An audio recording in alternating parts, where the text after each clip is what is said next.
नमस्कार। आज हम एक ऐसी आवाज़ के सफ़र पर निकलेंगे जिसे पहाड़ की शाश्वत वाणी भी कहा जाता है। एक ऐसी आवाज़ जो सिर्फ एक गायक की नहीं रही, बल्कि मतलब पूरे कुमाऊं और उत्तराखंड के लोगों के दिल की आवाज़ बन गई। बिल्कुल। हम बात कर रहे हैं स्वर्गीय गोपाल बाबू गोस्वामी जी की। बिल्कुल। और हमारी इस पूरी बातचीत का आधार है एक लेख। हाँ, जसीराम आर्य लोकधर्मी जी का लिखा हुआ था। हाँ, लोकधर्मी जी का जो दुधबोली पत्रिका में छपा था। तो हम कोशिश करेंगे कि उनके नज़रिए से इस पूरे सफ़र को समझें। बिल्कुल। और देखिए, हमारा मकसद सिर्फ उनकी जीवनी दोहराना नहीं है। नहीं, बिल्कुल नहीं। मकसद ये समझना है कि कैसे एक इंसान की आवाज़, मतलब एक व्यक्ति, पूरे समाज की पहचान बन जाता है। सही बात है। 70 और 80 का वो दशक, जब पहाड़ से पलायन एक बहुत बड़ी सच्चाई थी, उस दौर में गोस्वामी जी के गीतों ने लोगों के संघर्ष को, उनकी उम्मीदों को, उनकी यादों को सुर दिए।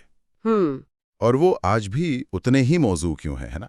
आज हम इसी की पड़ताल करेंगे। जब वो गाते थे हिमालय को ऊंचा डाना, प्यारो मेरो गाँव, तो सच में ऐसा लगता था कि आप अपने गांव की मिट्टी में खड़े हैं। हाँ, वो महसूस होता था। आखिर क्या था उनकी आवाज में वो जादू जो आज भी पहाड़ों में गूंजता है? चलिए इसी सवाल का जवाब ढूंढते हैं। बिल्कुल। तो शुरू से शुरू करते हैं। गोपाल बाबू गोस्वामी जी का जन्म 2 फरवरी 1941 को अल्मोड़ा जिले के चांदी खेत गांव में हुआ। लेकिन ये सिर्फ एक गांव का नाम नहीं है ना? नहीं, बिल्कुल नहीं। जिस रंगीली गेवाड़ घाटी का जिक्र आता है, उसकी अपनी एक बहुत खास पहचान है। बहुत बड़ी पहचान है। और ये समझना बहुत जरूरी है कि गोस्वामी जी की कला की जड़ें कहाँ थीं। ये कोई आम घाटी नहीं है। इसका एक बहुत गहरा सांस्कृतिक और ऐतिहासिक वजूद है। अच्छा। ये वही घाटी है जो कभी मध्यकालीन उत्तराखंड पर राज करने वाले शक्तिशाली कत्यूरी राजवंश की राजधानी हुआ करती थी, बैराक।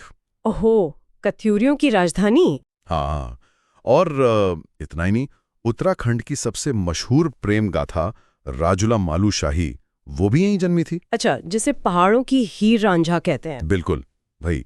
और तो और, आज़ादी की लड़ाई में भी इस घाटी के लोगों ने बहुत बढ़ चढ़कर हिस्सा लिया। तो आप सोचिए, इतिहास, रोमांस, क्रांति, ये सब उस मिट्टी में था जहां गोस्वामी जी ने होड़ संभाला। मतलब ये सब चीजें। हाँ, इसका असर उनके संगीत पर पड़ना तो लाजमी था। वाह, मतलब उनकी कला को ऐसा ऐतिहासिक माहौल विरासत में मिला था।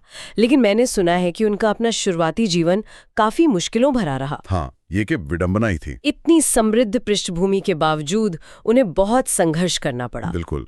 जब वो सिर्फ 8वीं क्लास में थे, तभी उनके पिता का देहांत हो गया। ओह। तो घर पर जिम्मेदारियों का बोझा पड़ा, और उस दौर के हजारों पहाड़ी नौजवानों की तरह उन्हें भी, जिसे कहते हैं, पेट की खातिर घर छोड़ना पड़ा। दिल्ली आ गए। हाँ, वो दिल्ली आ गए नौकरी की तलाश में। यहाँ उन्होंने कई छोटी मोटी प्राइवेट नौकरियां की। डीजीबीआर में भी अस्थायी कर्मचारी के तौर पे काम किया, लेकिन कहीं भी मन नहीं लगा, ना ही कोई स्थायी काम मिला। अच्छा। आखिरकार वो निराश होकर वापस गांव लौट आए और खेतीबाड़ी करने लगे। तो एक नौजवान जो दिल्ली से निराश होकर गांव लौट आया और खेती कर रहा है, वो उत्तराखंड का सबसे बड़ा लोक गायक कैसे बना?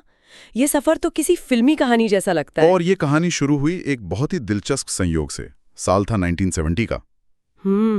लेखक जसीराम आर्य जी, जिनके लेख पर हमारी ये चर्चा आधारित है, वो चौखोटिया में थे। उन्होंने देखा कि एक दुकान में एक नौजवान बैठा हुआ बड़ी तल्लीनता से हारमोनियम बजा रहा है और गा रहा है। वाह। वो उस आवाज से इतने प्रभावित हुए कि उन्होंने उस नौजवान से बात की। वो नौजवान थे गोपाल बाबू गोस्वामी। अच्छा, तो आर्य जी ने उन्हें पहचाना कि तुम अर्जी दो। और ये मुलाकात उनकी जिंदगी का टर्निंग पॉइंट बन गई। बिल्कुल। 1971 में गीत एवं नाटक प्रभाग में बतौर कलाकार उनकी नौकरी लग गई। ये उस जमाने में बहुत बड़ी बात थी। हाँ, तब कलाकारों के लिए इतने मंच तो होते नहीं थे। थे ही नहीं। ज्यादातर कलाकार रामलीला तक ही सीमित रह जाते थे। ये एक सरकारी मंच था जिसने उन्हें एक पहचान दी और आर्थिक सुरक्षा भी। सही बात है। इसके ठीक बाद उन्होंने आकाशवाणी लखनऊ में स्वर परीक्षा दी और बी हाई ग्रेड के कलाकार बन गए। रेडियो उस दौर का सबसे ताकतवर माध्यम था। हाँ, रेडियो ही सब कुछ था। और जब उनका पहला गीत कैले बजे मुरली औ बैणा ऊंची नीची डांडी मां आकाशवाणी पर बजा, तो समझिए उनकी आवाज पहाड़ के कोने कोने में पहुंच गई। रेडियो ने तो उन्हें पहचान दिलाई, लेकिन जो चीज उन्हें घर घर का सितारा बना गई, वो था कैसेट का दौर, है ना? हाँ, कैसेट तो एक क्रांति थी। उसने संगीत को लोगों की जेब तक पहुंचा दिया। बिल्कुल। 1976 में एचएमवी ने उनकी पहली कैसेट निकाली, जो हाथों हाथ बिक गई होगी। बिल्कुल। लेकिन असली धमाका हुआ पॉलीडोर कंपनी के साथ।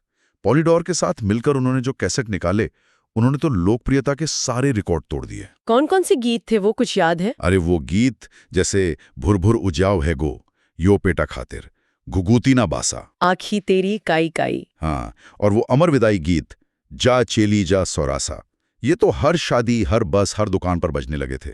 वो अब सिर्फ एक गायक नहीं, एक फिनोमिनन बन चुके थे। तो ये तो हुई उनके करियर के सफर की बात, लेकिन जो चीज उन्हें आज भी जिंदा रखी हुई है वो है उनके गीतों की आत्मा। बिल्कुल। उनके गानों में आखिर ऐसा क्या था जो सीधे दिल में उतर जाता था?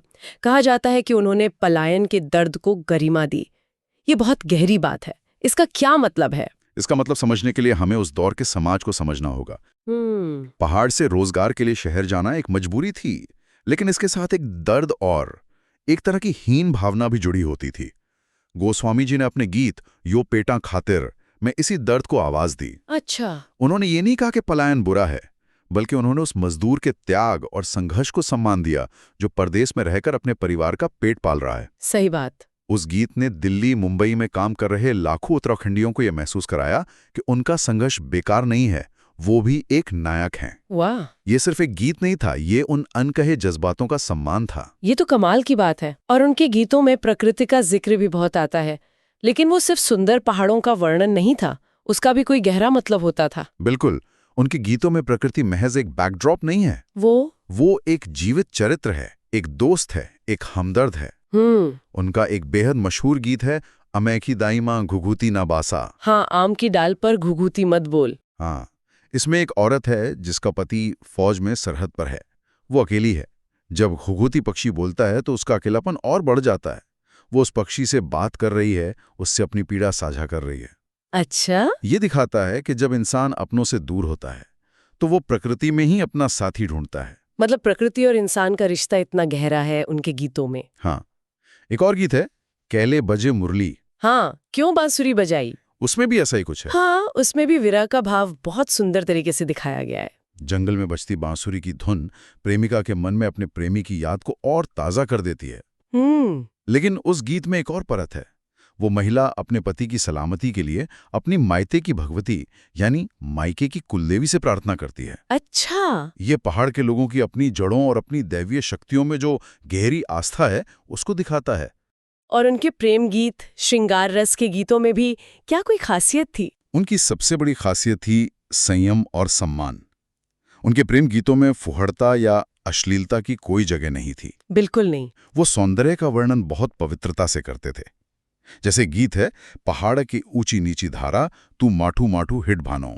हाँ, पहाड़ के ऊंचे नीचे रास्ते हैं, तुम धीरे धीरे चलो भानु। बिल्कुल। इसमें वो अपनी प्रेमिका के सौंदर्य की तुलना जंगल के पीले प्योली फूल से करते हैं और कहते हैं कि ये पथरीले रास्ते तुम्हारे कोमल पैरों को चुभते होंगे, इसलिए धीरे चलो। कितनी चिंता है इस बात में। हाँ, आप देखिए इसमें कितनी चिंता है, कितना सम्मान है। ये प्रेम का बहुत उदात्त रूप है। अद्भुत।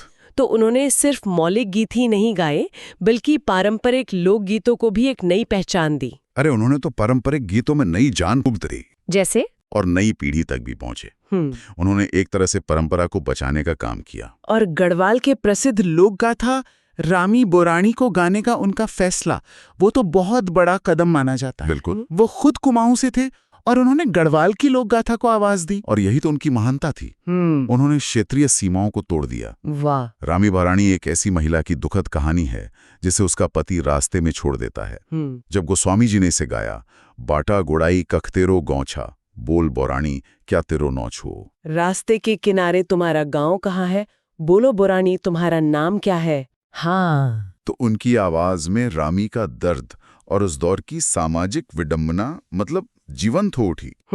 ये गीत कुमाऊं और गढ़वाल दोनों जगह इतना लोकप्रिय हुआ कि उसने एक तरह से सांस्कृतिक पुल का काम किया। अच्छा। उनकी आवाज के कारण ही कई रंगमंच समूहों ने इस पर नाटक तैयार किए जो आज भी खेले जाते हैं। उनकी प्रतिभा सिर्फ गायन तक ही सीमित नहीं थी, है ना?